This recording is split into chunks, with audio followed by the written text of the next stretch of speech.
안녕하세요. 이병호 목사입니다. 오늘도 주의 은혜가 저와 여러분 가운데 함께 하기를 주의 이름으로 축원합니다.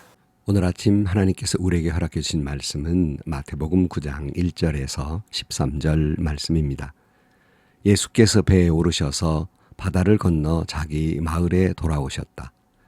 사람들이 중풍병 환자 한 사람을 침상에 누인 채로 예수께로 날라왔다. 예수께서 그들의 믿음을 보시고 중풍병 환자에게 말씀하셨다. 기운을 내라. 아이야, 내 죄가 용서받았다. 그런데 율법학자 몇이 이 사람이 하나님을 모독하는구나 하고 속으로 말하였다. 예수께서 그들의 생각을 아시고 말씀하셨다. 어찌하여 너희는 마음속에 악한 생각을 품고 있느냐. 내 죄가 용서받았다 하고 말하는 것과 일어나서 걸어가라 하고 말하는 것 가운데에서 어느 쪽이 더 말하기 쉬우냐. 그러나 인자가 땅에서 죄를 용서하는 권세를 가지고 있음을 너희들이 알게 하겠다. 그리고 예수께서 중풍병 환자에게 일어나서 내 침상을 거두어 가지고 집으로 가거라 하시니 그가 일어나서 자기 집으로 돌아갔다. 무리가 이 일을 보고서 두려움에 사로잡히고 이런 권한을 사람들에게 주신 하나님께 영광을 돌리셨다. 예수께서 거기에서 떠나서 길을 가시다가 마태라는 사람이 세관에 앉아 있는 것을 보시고 말씀하셨다. 나를 따라오너라. 그는 일어나서 예수를 따라갔다. 예수께서 집에서 음식을 드시는데 많은 세리와 죄인들이 와서 예수와 그 제자들과 자리를 같이 하였다. 바리새파 사람들이 이것을 보고 예수의 제자들에게 말하였다.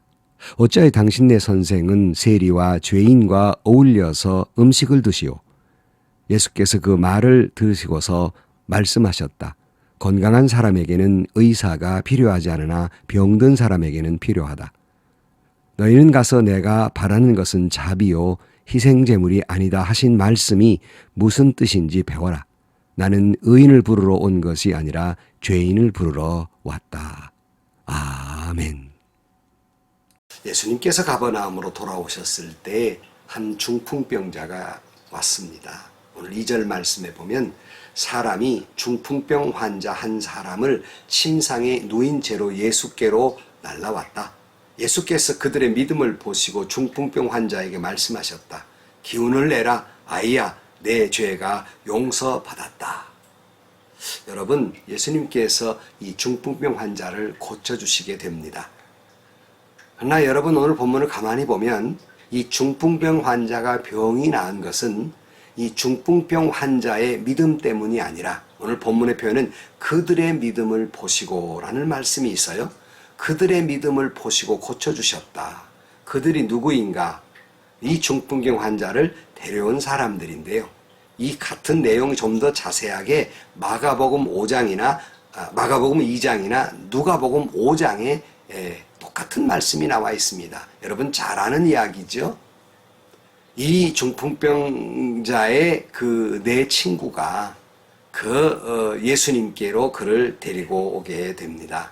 침상에 메고 왔는데 사람들이 너무 많으니까 어찌할 수가 없어서 지붕을 뚫고 예수님 앞으로 데려오게 됩니다.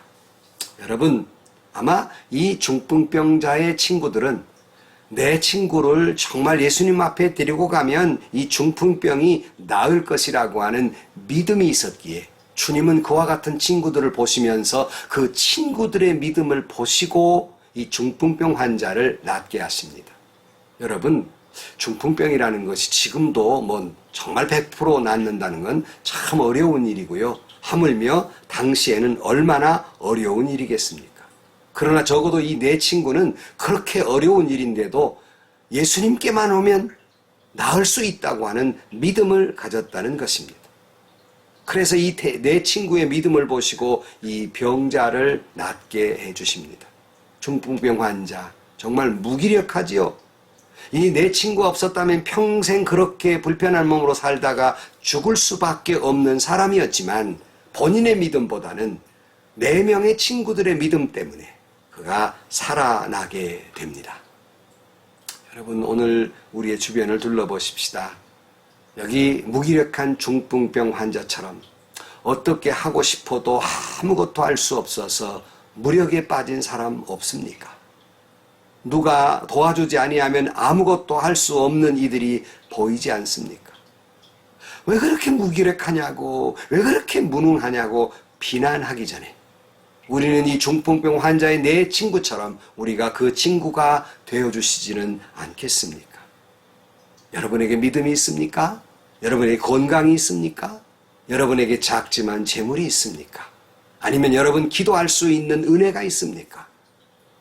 이런 사람들을 돕기 위해서, 이런 사람들을 섬기라고 우리 주님이 내게 믿음도 주시고 건강도 주시고 재물도 주시고 기도의 능력도 허락해 주신 것이 아니겠습니까? 믿음이 없어서 그런다고 믿음이 없느냐라고 묻기 이전에 내게 조금이라도 믿음이 있다면 그 믿음 없이 무기력한 사람들을 위해서 섬기는 일을 감당해 주십시오. 그 섬기는 일 가운데 하나는 그들을 주님께로 데리고 나오는 겁니다. 남들보다 여러분 더 믿음이 있고 체험적 신앙이 있습니까?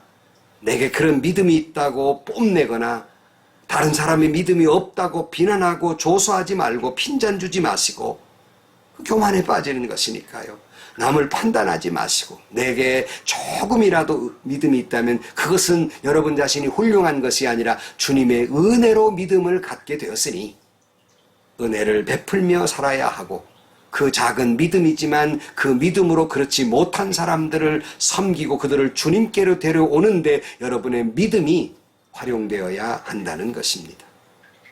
근데 여기 오늘 본문에 보면 예수님이 이 병자를 곧장 고쳐주시지 않고 이 사람아 내 죄가 용서받았다 이렇게 동문서답하는 것처럼 말씀하시는 거예요.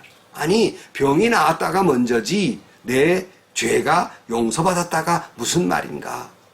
아니나 다를까 율법학자 바리새파 사람들이 가만히 보고 있다가 난리가 났습니다. 신성모독이라는 거예요. 왜 신성모독이라고 말하는 겁니까? 죄 용서함 받았다고 하는 건 하나님만 하실 수 있는데 예수님이 그런 말 한단 말이에요. 자기가 하나님인가? 하고 신성모독했다. 뭐 그런 논리입니다. 예수님이 하나님의 아들이시고 우리의 메시아임을 모르기에 그럴 수밖에 없다고 하지만 우리 주님은 그 마음을 아시고 이렇게 질문하시죠. 죄 용서함 받았다는 말과 병이 나았다는 말 이 둘 중에 어느 것이 더 쉽겠느냐 그랬는데 사실 여러분 둘 다 어려운 일이죠.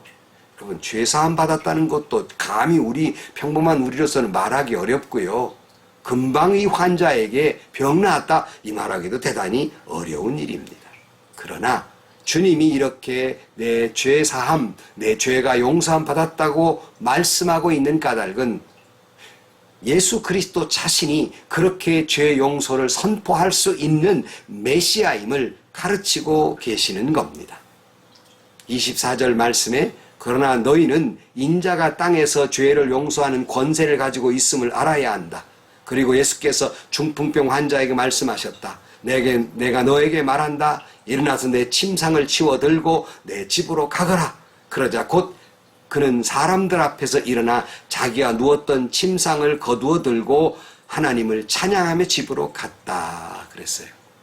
여러분 우리 주님은 우리의 죄를 용서해 주실 뿐만 아니라 우리의 질병도 낫게 해주시는 분이고 이를 위해 십자가에 달려 물과 피를 쏟으시면서 우리 모든 죄와 질병을 짊어지시고 우리를 구원해 주신 것입니다.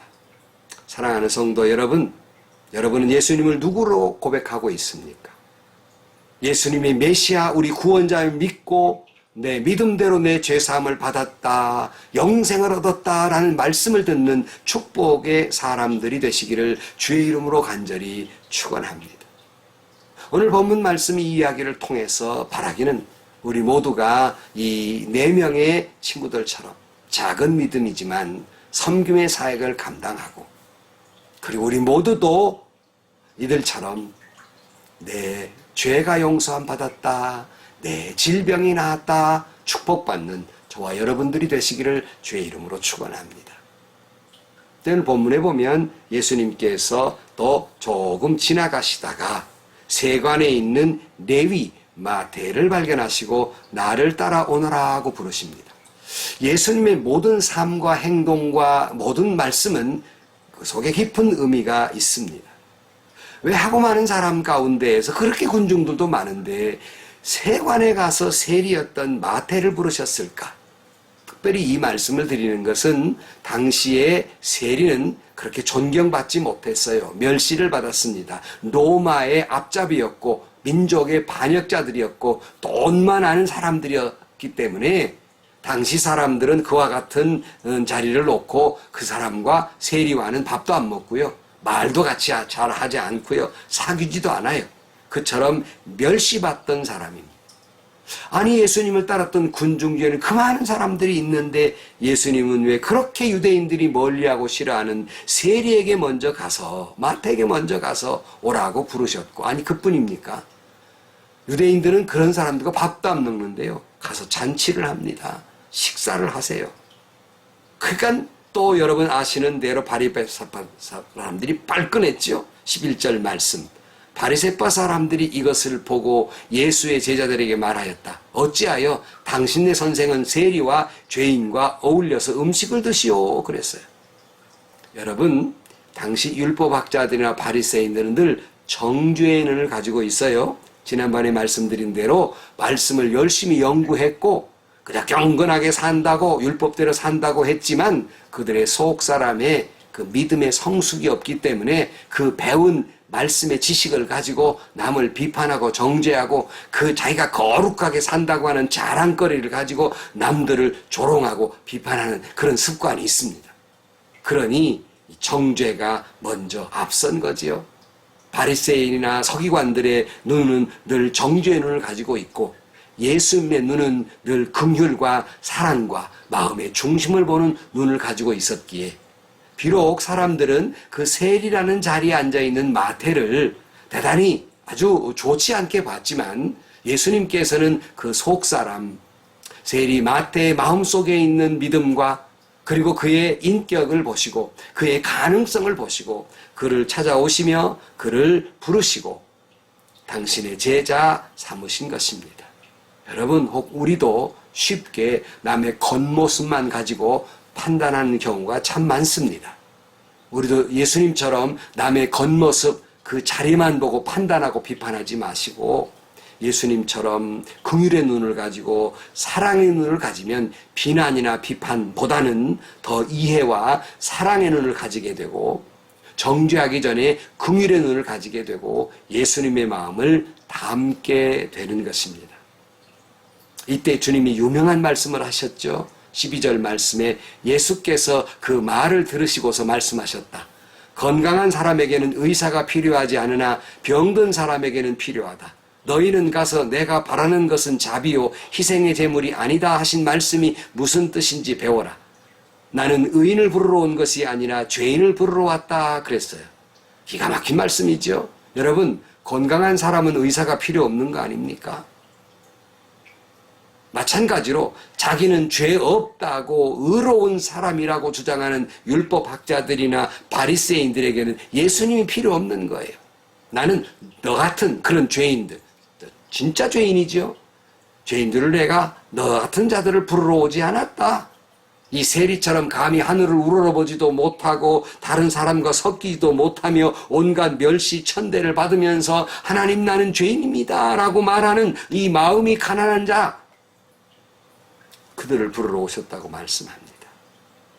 사랑하는 성도 여러분, 나는 의인이고 내 믿음은 쓸만하다고 하는 죄인을 하나님 부르러 오지 않았습니다. 정말 마음 아픈 건 오늘날 교회에 이런 사람들이 제법 많이 있다는 거예요. 나 그래도 예수 믿고 내 말씀 생활 잘하고 잘하니까 나는 의인이다. 저 사람보다 내가 더 잘 믿는다. 훌륭하다. 아니 겉으로는 안 해도 겸손한 척 해도 속으로 그렇단 말이에요. 그런 죄인은 주님은 부르러 오지 않으셨습니다. 나는 죄인입니다. 어떻게 부끄러워서 주님 앞에 가면 얼굴도 들 수 없는 죄인이고 내가 이렇게 믿음 생활하는 거 이거 부족하지만 다 하나님의 은혜이지 라고 하는 이 마음이 가난한 자, 자기를 죄인이라고 부르는 예수님 볼 때 의로운 사람을 부르러 주님은 오셨다 할 수 있겠습니다. 오늘 본문의 말씀을 들으면서 오늘 또 여러분 우리 주변에는 그럴 수 없는 절망과 무력한 상태에 빠진 사람들이 있어요. 저와 여러분에게 조금만 믿음이 있다면 그 사람들을 찾아가서 그 작은 믿음을 가지고 그들을 도와주고 섬기고 그들을 주님께로 인도하는 저와 여러분들이 되시고, 또 뿐만 아니라 바라기는 우리 모두가 다른 사람의 외모로 보고 겉모습 보고 판단하거나 정죄하지 마시고, 나 스스로가 나는 죄인입니다, 감히 나를 판단할 만한 자격조차 없는 사람입니다 하는 마음 가난한 자가 되셔서 주님께로부터 넌 참 의롭다라고 칭찬 듣는 그런 믿음의 소유자들이 되시기를 주의 이름으로 간절히 축원합니다. 기도하시겠습니다. 하나님 아버지, 우리 자신의 믿음을 유지하기도 힘들지만 더 고통받고 어려운 가운데 있는 자들을 위해서 이 작은 믿음이지만 믿음을 가지고 그들에게 다가가 그리스도의 사랑을 전파하게 하시고 그들을 주님께로 인도하게 하여 주옵소서. 오늘 또 날마다 가슴을 치면서 나는 죄인이다 고백하고 주님께로부터 죄 용서함 받고 죄를 고백한 회개한 의로운 사람으로 살아가게 하여 주옵소서. 예수님의 이름으로 기도하옵나이다. 아멘. 여러분, 나는 죄인입니다 고백하는 믿음이 있으십니까? 그 믿음을 가지고 어려운 사람, 고통받는 자들을 찾아가 그 믿음으로 기도도 해주시고요, 말씀도 전해주시고요, 그들을 주님께 인도하셔서 그들의 모든 질병이나 어려움에서 진정한 해방과 그리고 평안을 누리게 하는 저와 여러분들이 되시기를 주의 이름으로 축원합니다. 오늘 또 믿음으로 승리하는 하루가 되시기를 주의 이름으로 축원합니다.